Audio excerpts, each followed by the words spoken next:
I've been thinking a lot recently about community and the fact that a YouTube channel is a kind of community. And communities can be centered around all sorts of things. I guess you'd probably say that this channel is centered around the interplay between math, music, and coding.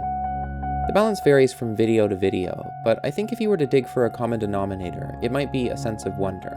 I want to share with you all these things that give me a sense of wonder in the hopes that they do the same for you. Anyway, I say all of this because I know a lot of us are experiencing a lot of fear and uncertainty right now, and to be honest have been for quite a while. And I guess I wanted you all to know that whatever your relationship is to this channel, I really hope you're doing okay.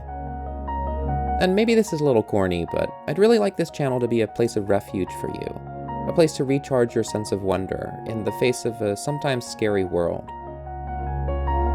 Also, I don't know how you've been dealing with everything, but I keep coming back to this idea I heard some years ago from a Buddhist teacher named Gil Fronsdal. He was talking about the concept of responsibility and imagining that you can break it up into two words: response-ability.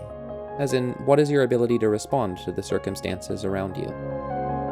And I think what's so hard about big events like the election last week is that we can feel kind of powerless in the face of some very strong currents and scary imagined futures.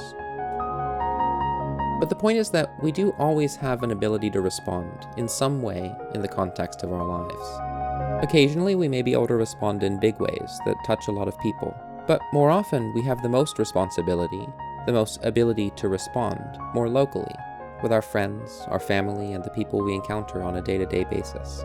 And although these interactions may not have a broad impact, they can have a deep impact. Like I recently learned that a friend of mine had carried with him something that I said in my wedding vows 5 years ago. And it's funny to think that over the last 5 years, I'd had no idea that my words had had that impact.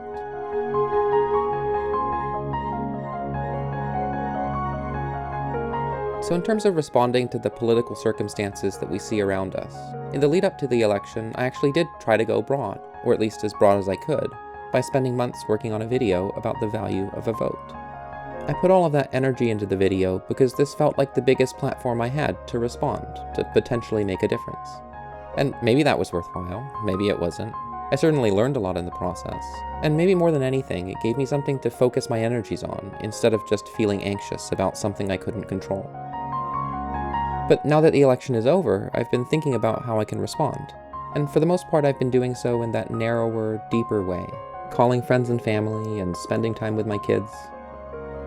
You know, my wife and I were talking about this, and to be honest, it feels like one of the most important things that we can do in a world with so many problematic ideas about what it means to be a man, is to raise our 2 young boys to be kind, thoughtful people with the self-confidence to stand up for what they believe in.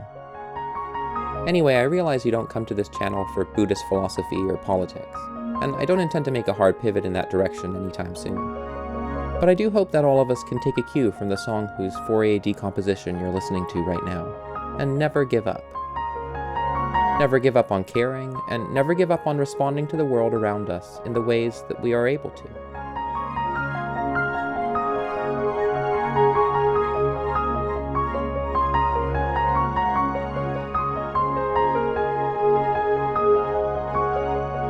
So with that in mind, I have some questions for you.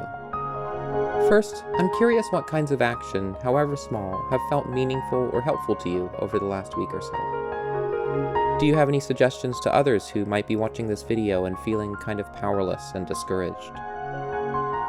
Second, I'm curious if you have any ideas for how I can build a sense of community here on this channel. Of course, YouTube lends itself to a kind of one-way communication, and probably the main way that it flows in the other direction is through your comments. But I do wonder, are there other ways that we could facilitate communication, either from you to me or between you all, so that this feels more like a community? If that's something you all want. Maybe it's not. Beyond that, I wonder if you all have any ideas for how I can help make this a supportive and inclusive community. In part, what I mean by this is a community in which people are kind and welcoming to one another. But also, I think we all know that algorithmic content platforms like YouTube tend to pigeonhole both creators and audiences. And it can be hard because if a certain kind of content plays well with a certain kind of viewer, there can be an incentive for me to make similar content and for the algorithm to recommend it to similar people. One way I've been seeing this kind of pigeonholing play out with this channel is that the audience is predominantly male. And look, this isn't a surprise to me. I mean, this kind of bias exists in math and computer science and music composition, so of course it would exist in the intersection of all three. But I'd love to find a way of convincing YouTube that this kind of content is for everyone, and I'm curious if you have any ideas for how I could do that. Anyway, if you have any thoughts about any of this, I'd love to hear them in the comments. And I've also linked below to a little survey in case you're willing to share a little bit about who you are and what brings you to my channel.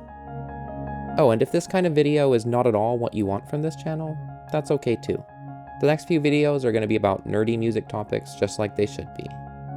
But this is a weird moment in time, so I just wanted to reach out and say that I hope you're doing okay.